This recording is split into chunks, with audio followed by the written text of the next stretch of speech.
Everybody, this is Dream. We have a massive 13 game slate today. Just a ton of games, lots of teams playing.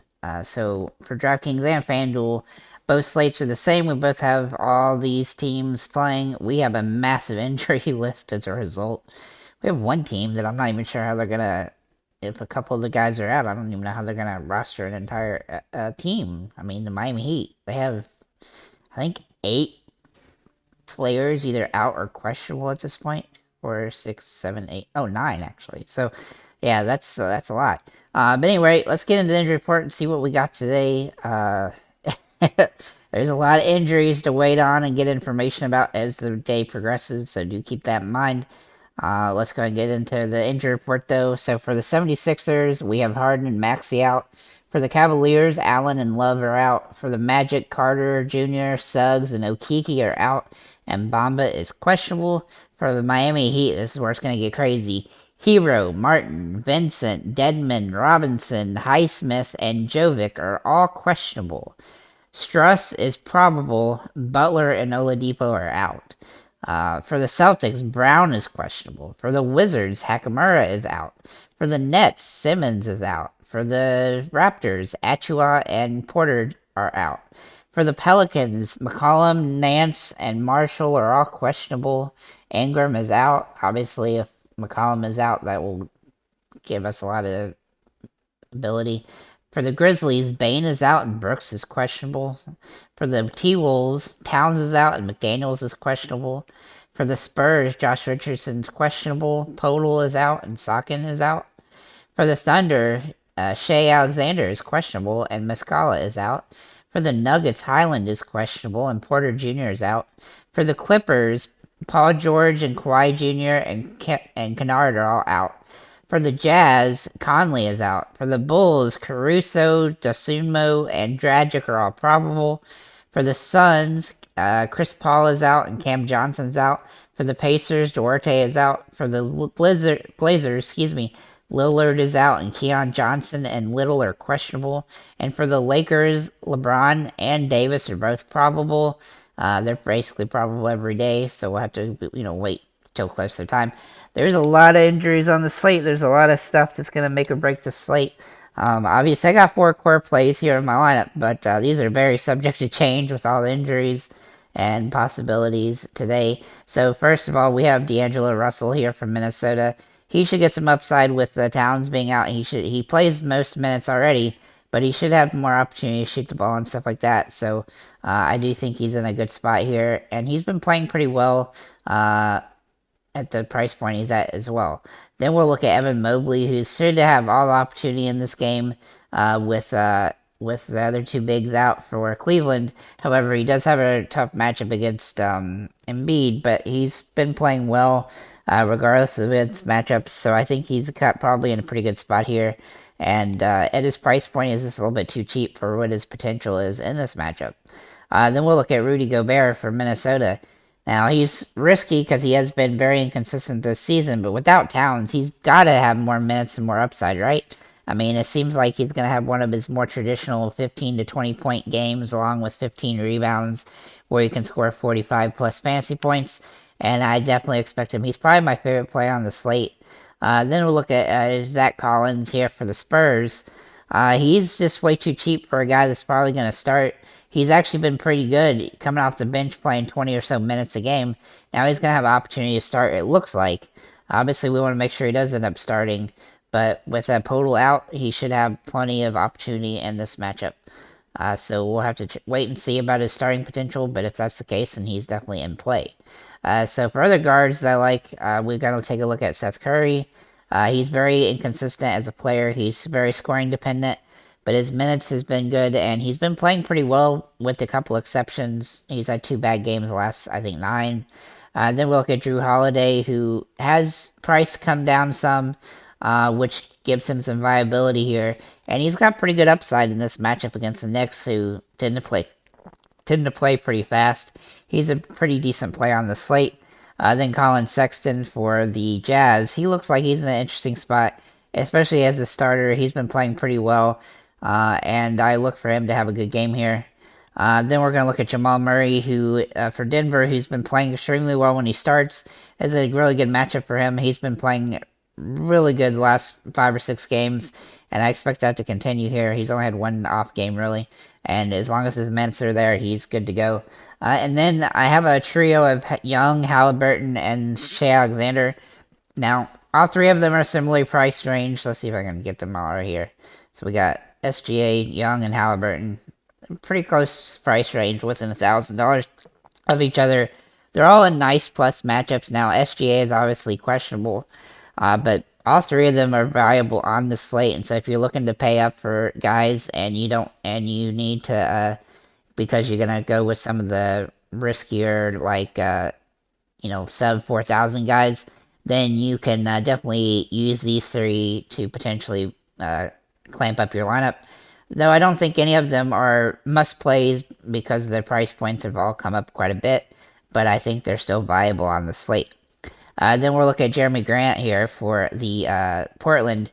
He looks like he's in a really solid spot. The only downside really is that he played yesterday, but with Lillard out, he's been playing extremely well, so he's definitely viable on the slate. Edwards for Minnesota looks interesting today, obviously with Towns out. Like, he should have some more upside here, though his price point doesn't make him a must play. Then we'll look at Keldon Johnson, who looks like he's finally feeling healthy, and his minutes should be back up to a more normal spot. And his price point has actually come down some, so he's got some upside in this matchup, especially with guys out. Then we'll look at Justice Winslow, and you do want to make sure he ends up starting today. But as long as he starts, he's in a good place, and he's been playing really well the last few games, so I expect him as a starter to have a good game, but we do want to make sure he starts. Then we'll look at Aaron Gordon, who's very streaky. I don't love playing him, but with Porter Jr. out, he has some more upside, though he is extremely streaky.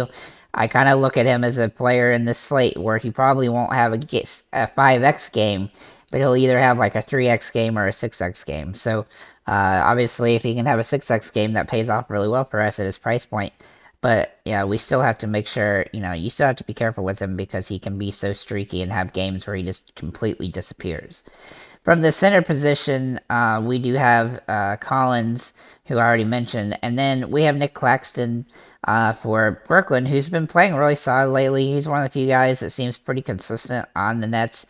The only real risk with him is that he's had some injury issues lately, so do keep an eye on that. But as long as he's playing a full complement of minutes, he's in a good spot.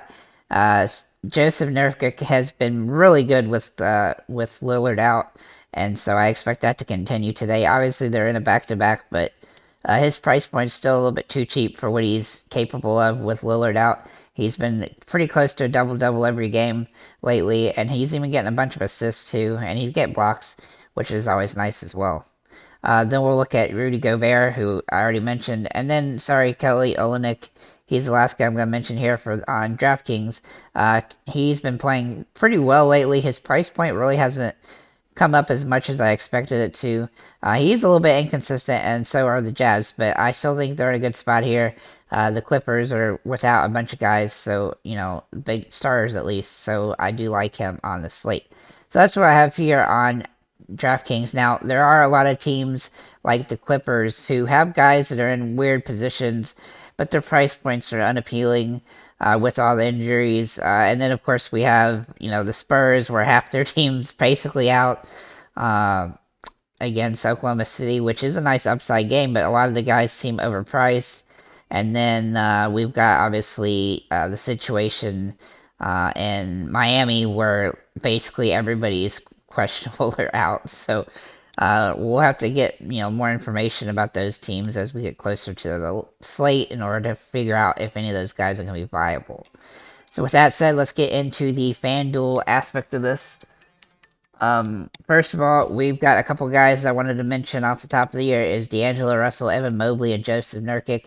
So Russell from Minnesota, he's been playing pretty well lately, and his price point has come down some, so I think he's viable on the slate.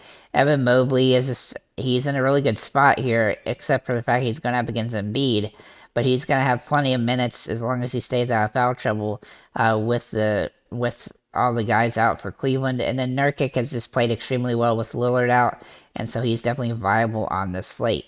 So the other guards I like here are John Morant here on FanDuel. He's been playing really well. He's got a nice plus matchup here. He's a little bit less expensive here on FanDuel rather, and he has some nice upside on the slate, especially when you get a triple double again like he did last game. And then Shea Alexander, I really like him today, assuming he ends up playing. His price point is still pretty good, and he's just been a guy that's been really solid at most of the season, and he's got nice upside, assuming that he ends up playing in this game. Then we'll look at Colin Sexton for Utah. He's been playing pretty well as a starter, and his price point hasn't completely come up and made him impossible to roster here. So I do think he's a great play on this particular slate. Anthony Edwards, also from Minnesota, he's in a good spot here. He's been playing pretty consistently as of lately, and with Towns out, he should get more upside, but his price makes him not super appealing. Justice Winslow is very dependent on if he ends up starting, but if he does, then he's definitely somebody to take into consideration. His price is a little bit higher here on FanDuel than I'd like, but he's still viable on the slate. Keldon Johnson is also just too cheap here for his potential in this game. Obviously, he's been streaky lately because of injuries and stuff like that, but if he can get back to his normal self, then his price point here is solid for this matchup. And then Royce O'Neal here for Brooklyn. He's an interesting spot here with Simmons now back out. His role should come back. He's getting lots of minutes every game anyway, but a lot of times with all the scorers and stuff, he tends to take a little bit of a back seat. But with Simmons out, he's definitely going to get more opportunity, and so I do think he's somebody to consider on this particular slate. At the forward position here for Zach Collins, he looks like he's in a solid spot.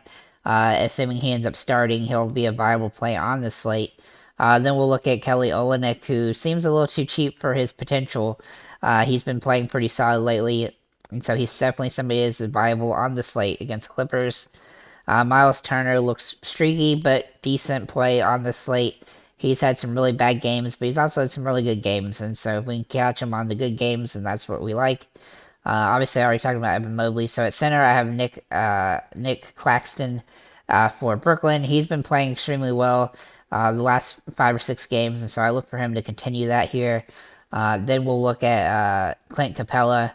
He just seems a little too cheap here on FanDuel for his potential, so he's a good secondary option if you want to, go off of Nurkic or Claxton in this matchup. So with that said, guys, thank you for liking, commenting, subscribing. As for the slates themselves, I actually think these slates are pretty tough. The pricing is not ideal on either site for any of the players, really. I didn't find a ton of guys I was just blown away from, but they're still good plays, and I think the scoring is going to be absolutely insane today. They're going to have some super high scoring lineups, so you're going to have to really, work hard to figure out that. And also, you're going to have to, this injury report situation is pretty wild, so make sure to check out our Discord. The link is in the description. We have injury updates there every day, so come check that out. If you have any comments or questions, feel free to leave them below, and have a nice day, guys.